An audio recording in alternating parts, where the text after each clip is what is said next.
En el ecosistema de Cosmos existen proyectos que buscan integrar la tecnología blockchain a todo. Chain for Energy es uno de ellos. Chain for Energy es una solución digital para las necesidades de la industria energética renovable que busca integrar su software y marketplace a comunidades y empresas para conseguir cero emisiones de una forma descentralizada. Hoy nos acompaña Greg Sikora, CIO y cofundador del proyecto, para decirnos cómo harán de su visión una realidad.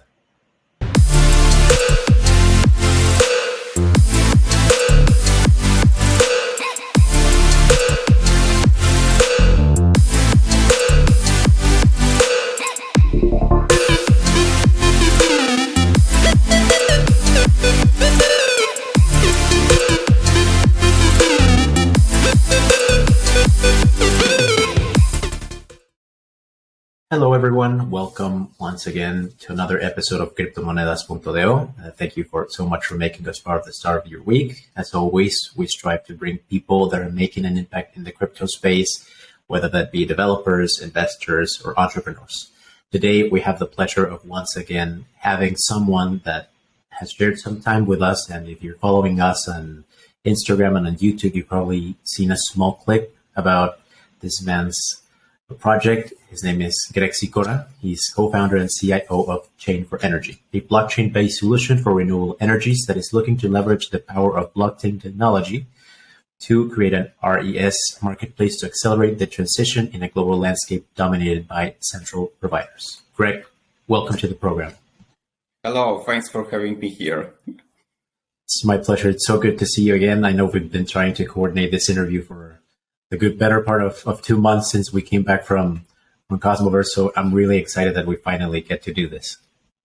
Yeah, me too. Actually, I remember the time when we've met in Medellin. It was a great time, and so happy to talk to you again. And maybe we can chat a bit about audiobooks, sports, and so on.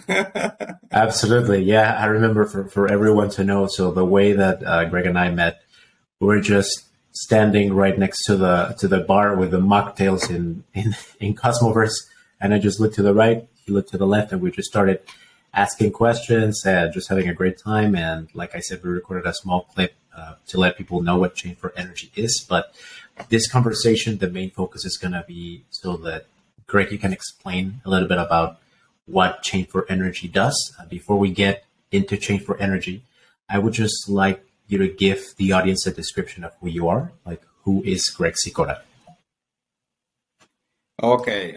Thanks a lot. And sorry for connection. I hope so that we can manage this meeting because I'm actually right now in mountains in Italy. And you know, for you, it's not the best.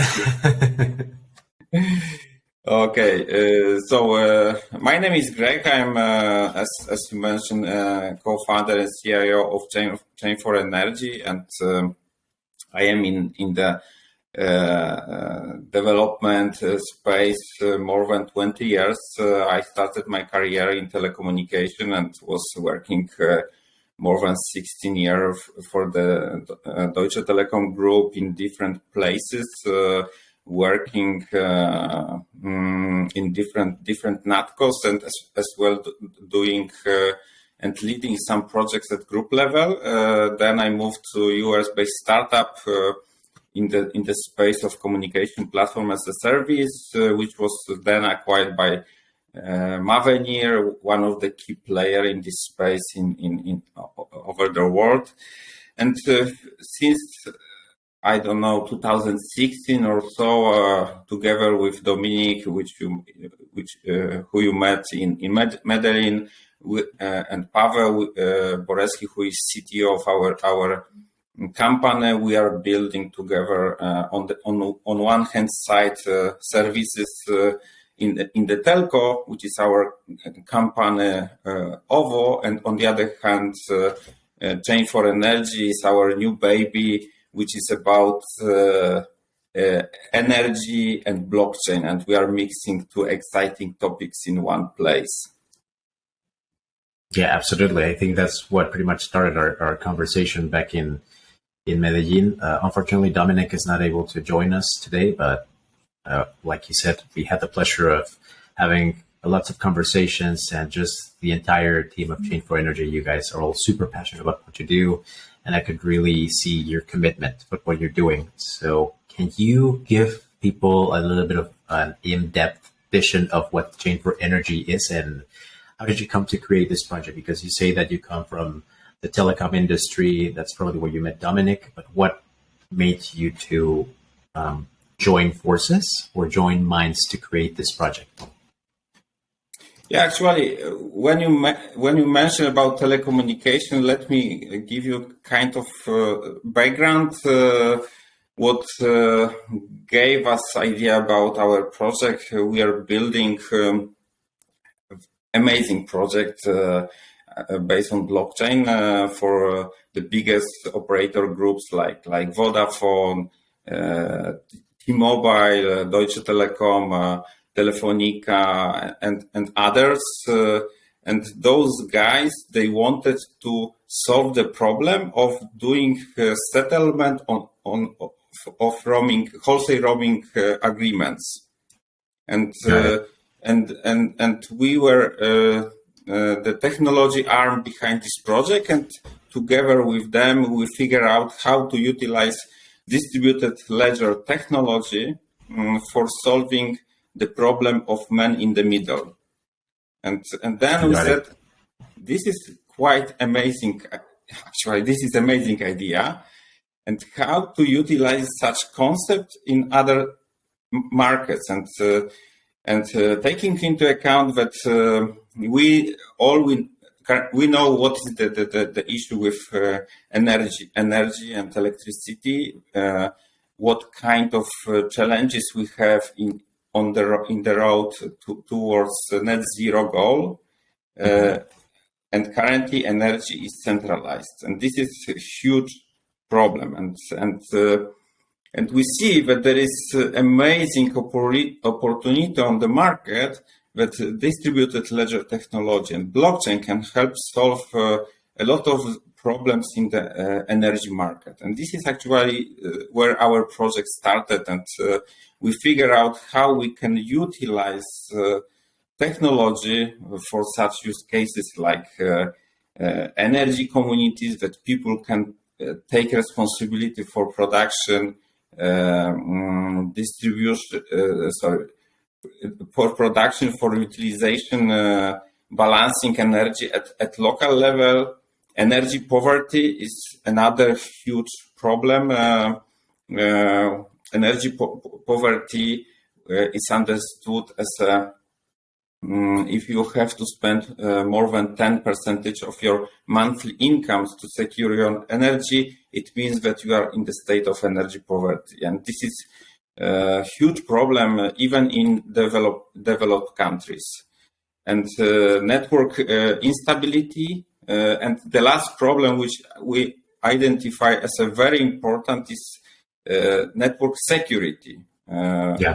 You may know what is the situation in Ukraine right now, and how the electricity network was destroyed mainly because it was centralized. Yeah,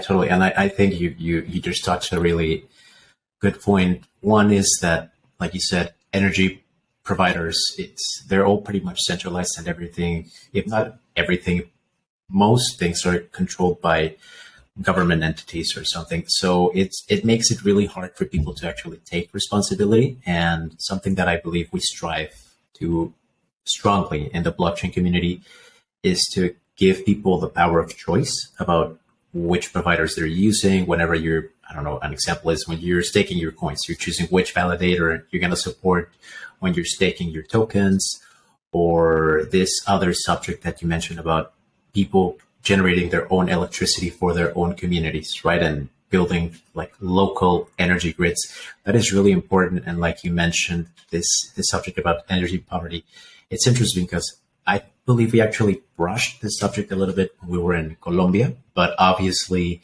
in Latin America, there's lots of countries that have huge issues with their energy providers because just the infrastructure is not there. Like you said, developed countries have most of the architecture that is required to have efficient energy systems. But in Latin America, there's a lot of countries that really have a tough time providing energy to all their citizens. So I remember when you started talking about the project and started talking to Dominic about all this, like my eyes just popped open, because I was like, wow, these are lots of solutions that we're actually looking for in Latin America that could really benefit all of our markets.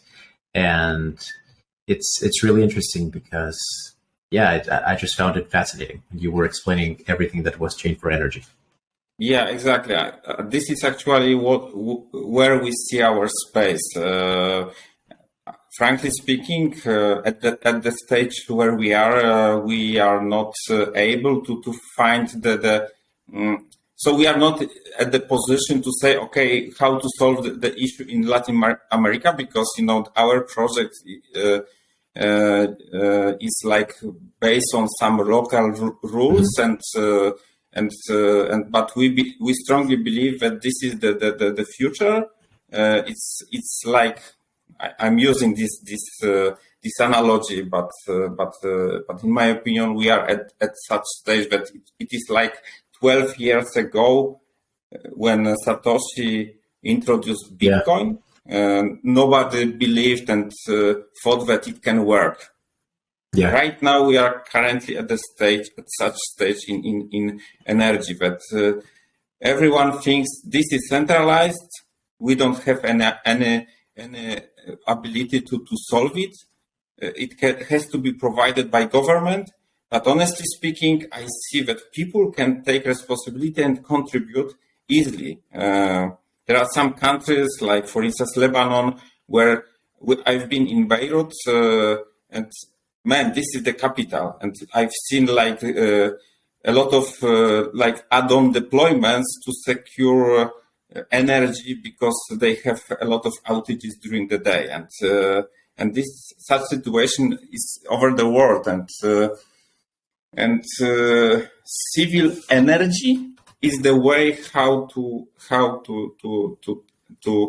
do that and help people. And later on, I can give you some examples how we are coping that with some energy communities here in Europe, and I believe that Latin America is next destination.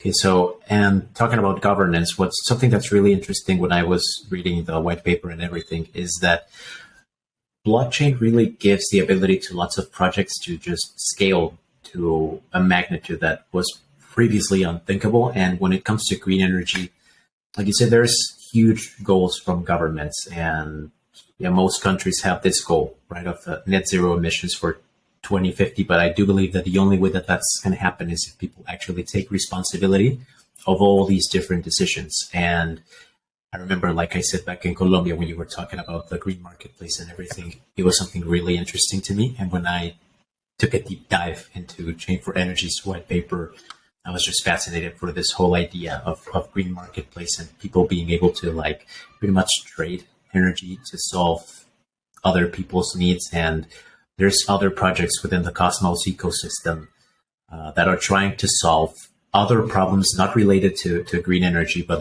that are using this same idea of governance and staking value and all those things for people to actually have a flexible environment to share their resources. So can you tell people a little bit about what your green marketplace idea is? Okay.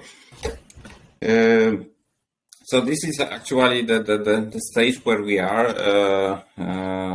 Just to mention that we are currently at the stage where we have already a live product. We have product for prosumers who are able to join our network and being served by energy suppliers. So this is actually what we are offering. And the next stage is the tool. We are calling it Energy Community Manager for communities, where local communities can be created, managed, settled, and at the end of the day, invoiced. And actually, this is the focus of whole European Union, where European Union in 2019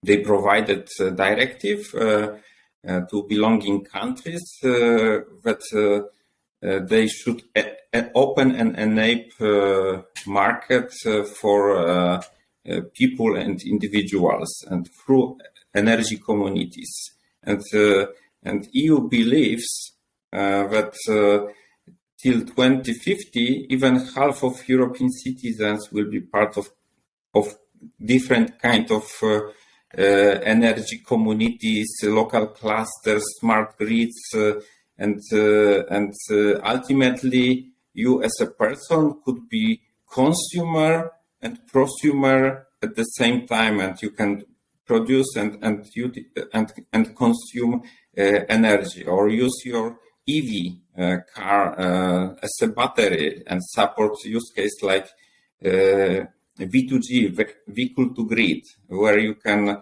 the battery from electric car can be used for storage and of energy. And this use case is actually very important from our perspective, because we see that we can provide the toolkit for people that they can easily create and manage energy communities. So we are not selling energy. This is something what people sometimes are asking. We are providing software which is decentralized, based on trustless layer, which is blockchain, that people can use that without any man in the middle. And everything is stored securely and in the blockchain. And as you know, the blockchain technology provides immutability, which is very important from that perspective. So this is actually from Europe perspective. If we take into account, for instance, US, the concept of energy communities is known even since 30s of last century, where it was the way how the electricity network was built in more local decentralized way. And even in US, it's other way around situation, that states are not connected each other. And this is the difference. But at the end of the day, the concept of energy communities is known there. And once we have this use case, then we can go to another to the next cool use cases like energy tokenization, energy marketplace, where you can trade energy in peer-to-peer modes without, like in DeFi. You don't have to care about any bank. You are just buying and selling tokens. Imagine that you can buy and sell energy. Mm-hmm. Exactly. That's something that, like I said, when I started exploring the Cosmos ecosystem, I noticed that was one of the main goals for all of these projects, is just making our economy more dynamic and give us options that were previously, like, if not inaccessible, just really hard to even visualize. Like this concept is of local energy grids and just being energy providers as a person. I believe that people will find huge economic opportunities for that, and those same economic opportunities will benefit their communities. So, which leads me to my next question, which is, obviously right now, energy providers, like we've established, are pretty much centralized, and pretty much all energy is provided by the government, but there are, there's a big push towards local energy communities. But how will both energy providers and energy consumers benefit from a solution like Chain for Energy? Because I noticed the entire token usage strategy in your white paper, and I think everyone will be really interested to hear how you're going to implement this blockchain-based solution for energy providers and energy consumers. Mm-hmm. Yeah, exactly. And maybe just coming back to energy communities, that at least in Europe, there is direct benefit from the fact that you are part of energy community, that you can decrease your bill between 30 and 60% easily, because in energy bill you have different components and they can be removed from your energy bill because you are part of energy community. And coming back to the subject, what you said, that we are building blockchain-based solution, which is based on tokenomics. It was the idea to build the tool for decentralized energy network in decentralized way. For me, it's hard to believe that if we decide to build, let's say, Web 2 kind of solution, we will compete. We have to. We will be competing with other players on the market. And right now, we see that currently we don't have real competition because it's hard to find teams who has, let's say, software development capabilities and technology capability experience and understanding of energy market. And actually, we are joining those capabilities in our team. Yeah, that's interesting because one would think, like that the green energy markets are really competitive, and maybe if we focus on a traditional way of competing in the markets, but like you said, I found it fascinating the first time you talked to me about all this, because it was the first time I heard about this mix of making energy markets more efficient while implementing a blockchain-based solution, which was, like I said, mind-blowing to me. And that's why we had such great conversations over in Colombia. But what I would like you to explain to people is, how would implementing a blockchain-based solution to the energy production and distribution model and usage will have like a positive effect on a global clean energy space? Like, why should people focus on supporting ideas and projects like Chain for Energy and not just recur to traditional methods of solving for green energy usage? Mm-hmm. Yeah, because as I mentioned, we as a nation, we have ultimate goal, which is net zero. And governments, they have to act. They cannot wait. They need a solution which gives ability to achieve such goals. And what is the problem, which we see, because currently actually it's quite easy to build PV farm or wind farm. Of course, this is huge investment, but from the technology perspective, it's known how to do that. But at the end of the day, the problem which you have is how to settle such new energy sources, how to balance them at local level, how to provide billing. The whole complexity, which is important from the perspective if you have distributed sources and distributed usage of energy, and what we see that there are not. It's hard to find such tools, even they don't exist, which are solving such problems. That they are providing the way that people can just connect and use it without any headache. They have to think how to manage settlement or billing and so on. And this is actually where we see our value proposition. That we wanted to provide one-stop shop for people that they can just enable application or just log in and use it without without thinking how it works. It's like, with car. Currently, people don't understand how cars are Exactly. working, but they want to use it. And this is actually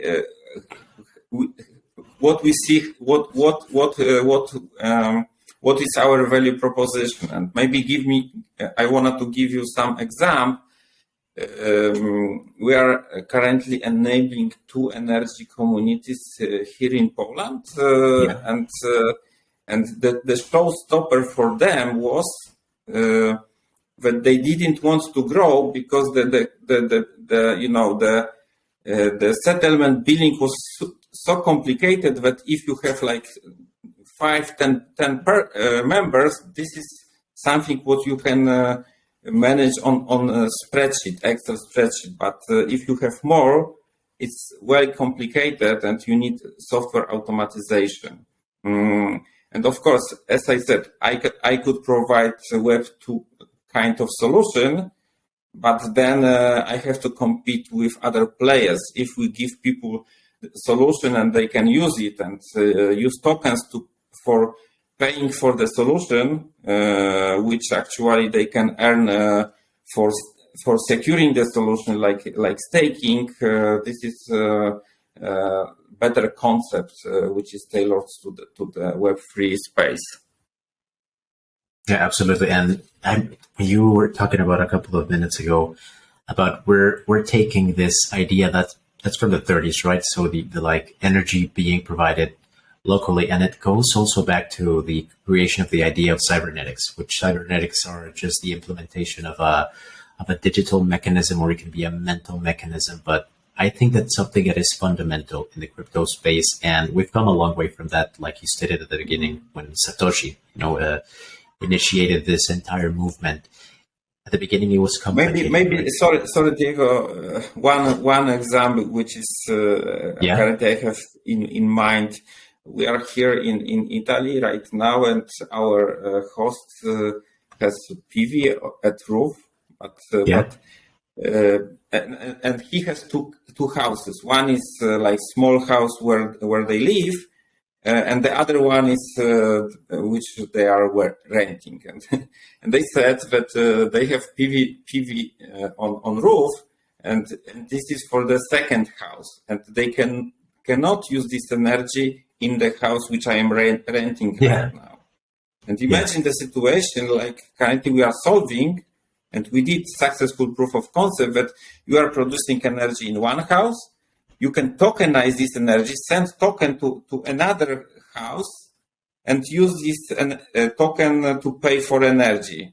And as simple as that, but using traditional solution, it's hard to implement that. Having token, you can send it between one address to another, and that's it. Absolutely. Yeah, I think it's going to take people a couple of times listening to this podcast to like wrap their heads around that idea that you're saying, like just I know it's complicated. We are used to. That's why I'm very happy and thank you very much for hosting us, because the more we are discussing, the more we are explaining, it's better. Maybe I'm not the best in explaining what we are doing, because for me, it's hard to explain in simple words what we are doing. No, absolutely. And like you said, it's just because people are not used to understanding energy markets the way that you're describing them. And so it's like, if people already have a hard time understanding what blockchain is, it's harder to understand like blockchain and energy, combining. So it's great that we're having these conversations. And like I said, when I met you over in Colombia, it just made sense to me. Everything that you were telling me just made sense to me. And I got really excited about the project. And like I said, it's going to take people a couple of times to listening to this interview and like reading all about Chain for Energy and visiting your website and reading the white paper. But I do believe that once people understand just the potential of these ideas, both in the way that they're going to make energy markets more efficient, that they're going to benefit their environment more, and also that they can have an economic impact from doing this activity, because the goal is that everyone is self-reliant, but maybe someone doesn't want to get as involved with producing their own energy. Like you said, people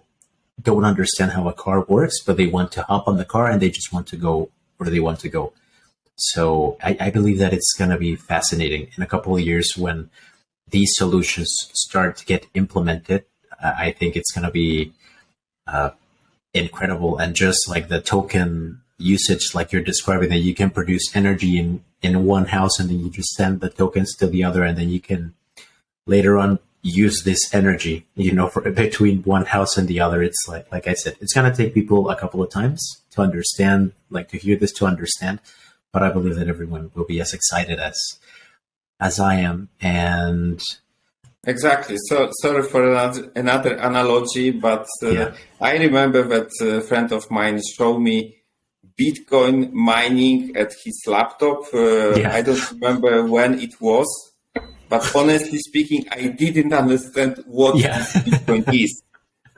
For me, it was, I couldn't understand what the centralized network means, like blockchain. It was like I had barrier in my mind. Right now, for us, it's clear what does it mean. What is the smart contract and so on. And with our topics, I believe that it will be the same in near future, that people will realize that they can be part of this movement. Exactly. And I'm happy to be at right place in the right time. Absolutely. It's just like when I first understood blockchain technology as a whole, like I first understood blockchain, and then I understood like, oh yeah, there's lots of opportunities that can be like realized through understanding blockchain technology, but just the power when people understand just the potential of blockchain technology. And I've explained it many, many times, and you can just see it in people's eyes when they finally understand it. And it's like they have this eureka moment, like you said, that they can actually take ownership of all of these possibilities. And like you said, I do believe that right now we're in the right spot at the right time. And lots of amazing things are going to come from all these conversations and from all these different projects. And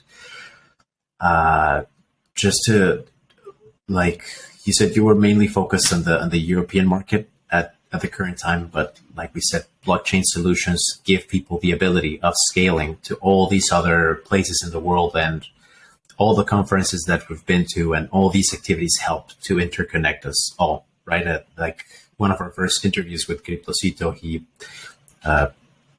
used this phrase that it's out collaborating the competition. I do believe that that's one of the main models that we use here at the program, just to bring people over and help them understand that they can all collaborate and they can all create these amazing ideas and all these collaborations. And how, like, my overall question is, how did your visit to Colombia give you a new way of looking at the expansion potential of Chain for Energy? Because right now we're talking about mainly the European market because that's the market that you're most familiar with. But I remember that you told me like coming to Colombia and to Latin America really opened our eyes about all the possibilities that exist in this space. Mm-hmm. Yeah, so first topic, which definitely is something what we have in mind is, as you know, we are a sovereign blockchain in Cosmos ecosystem, and validators are key players in our blockchain. They are securing our network, and what we see right now, we have validators mainly from Europe, US, and definitely having South America validators, it's dream. And I definitely, if your listeners are validators and they want to join Web3 movement in energy markets, I'm more than welcome. Just contact me. So this is the first step.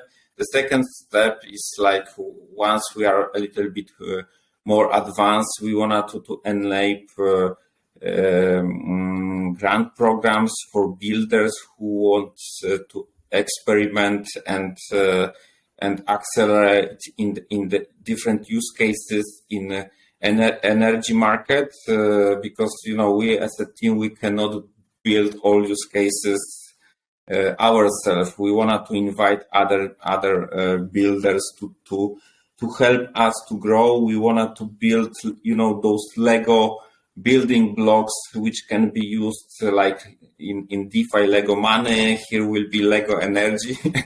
Yeah. And this is the next level.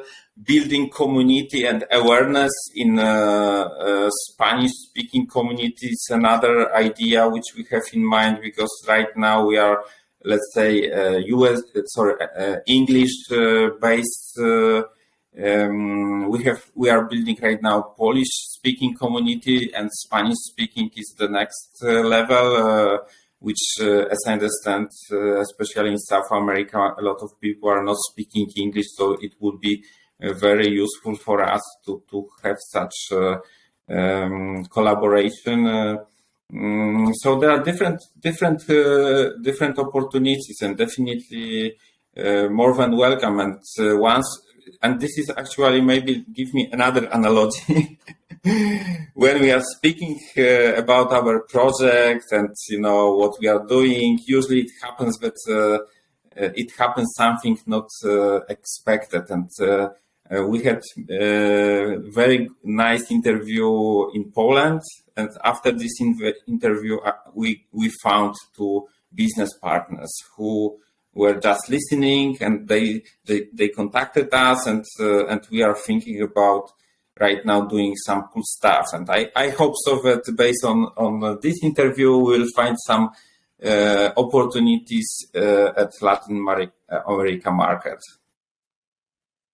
Absolutely. Like you said, there's huge interest definitely in the Latin American market for just getting involved with projects. And like you said, one of the main barriers that I identify is the language barrier. That's pretty much why we do what we do. It's just creating quality content for Spanish speakers. And like, even if the interview is not primarily in Spanish, it really doesn't matter, because the idea is that people have the information, that we make it readily available for them, and that we're there to answer all the questions that they might have. Like, we have a Discord community that is always asking us about all these interviews and how they can collaborate and how can they contribute towards the growth of the community and growth of all these programs. So again, we've mentioned it a bunch of times, but there's, like Greg said, they're exploring the idea of presenting grants and opportunities for people, and there's great potential in the Latin American community. And I know that there's a lot of people that would love to collaborate with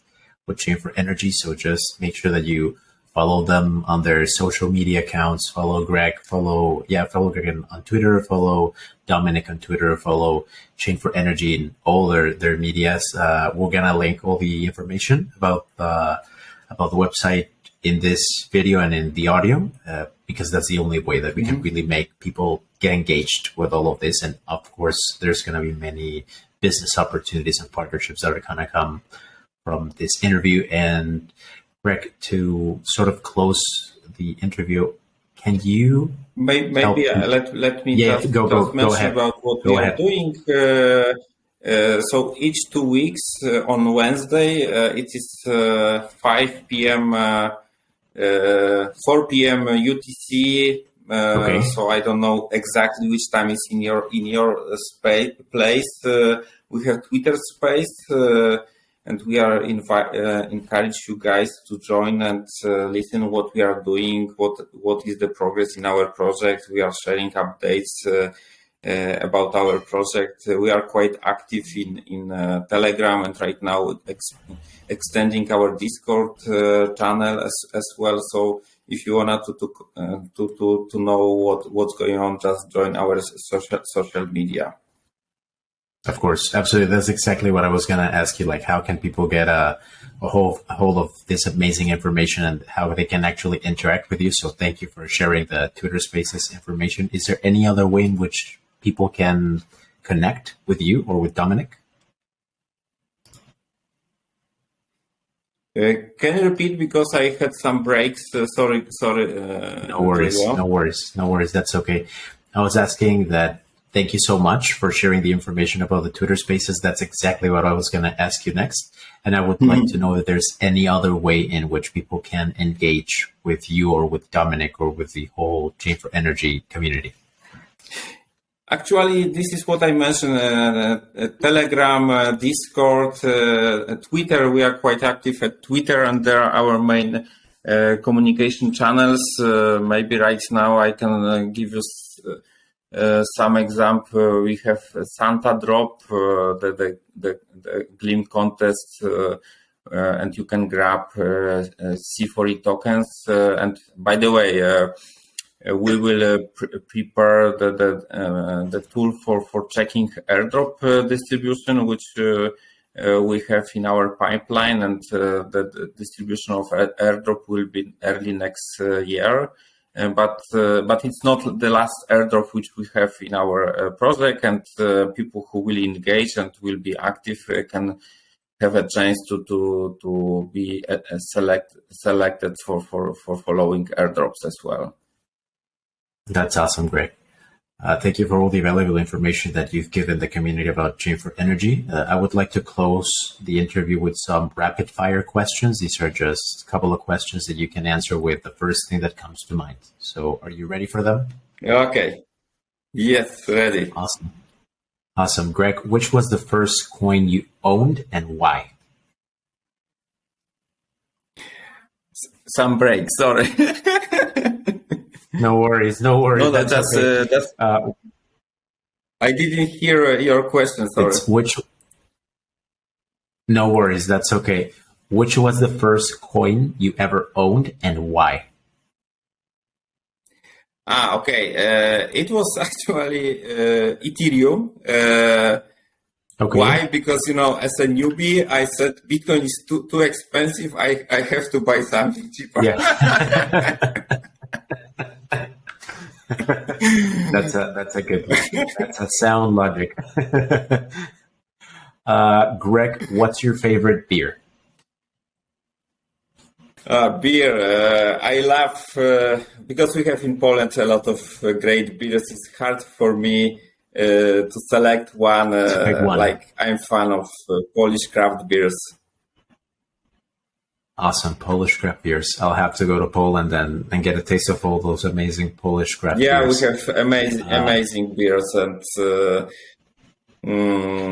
happy to host you. Awesome. Thank you. And I know pretty much the answer to this question, but Greg, what's your favorite hobby? Oh man, thanks for this question. Of course, ultra running. I'm passionate about running in mountains, and this is something what I'm doing almost at daily basis. And this is something what I hope so that we'll do at the end of my days.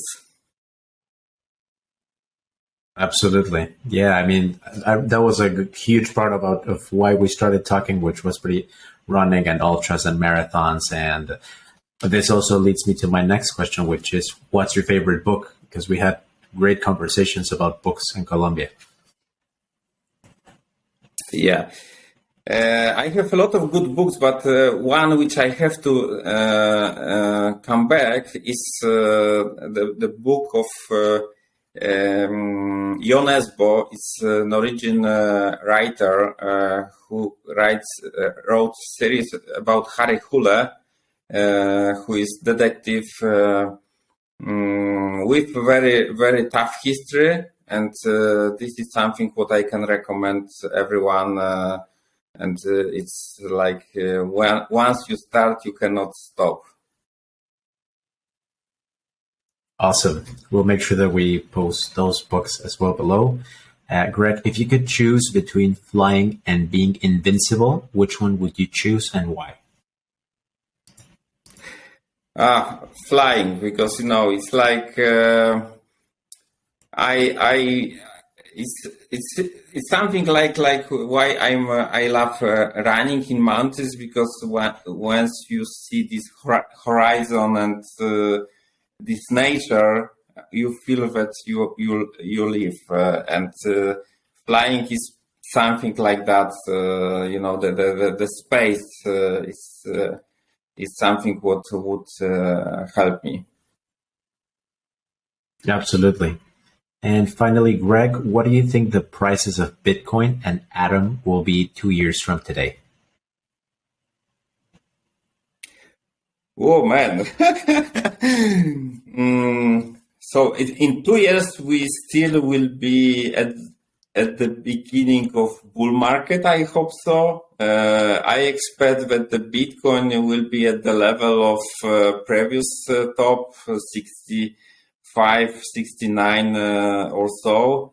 And Atom, I hope so, will be at the same level like in previous bull market, around 40 something US dollars. So this is my prediction. Awesome. Those are really good goals. I'm sure the people are expecting that next bull market intensely, but in the meantime, just make sure that you study, that you follow great projects like Chain for Energy. Keep listening to the interviews that we bring you. We put a lot of effort into everything we do. At the end of the day, this is all for you, just to make sure that you have great information. Greg, I would just like to thank you for everything you do at Chain for Energy. I want to thank you for taking some of your time to coming and sharing with our audience. And I really look forward to see what comes from Chain for Energy, and also look forward to having you and maybe also Dominic back in the program. Yes, I hope so. Thanks, Diego. It was pleasure as well, always talking to you, and hope so that we can talk quite soon, and we'll have great updates about our progress, and we can finally do some work on Latin American market, which is I hope so that we can do that something quickly there. Absolutely great. Take care, and we'll talk next time. Okay, thanks a lot.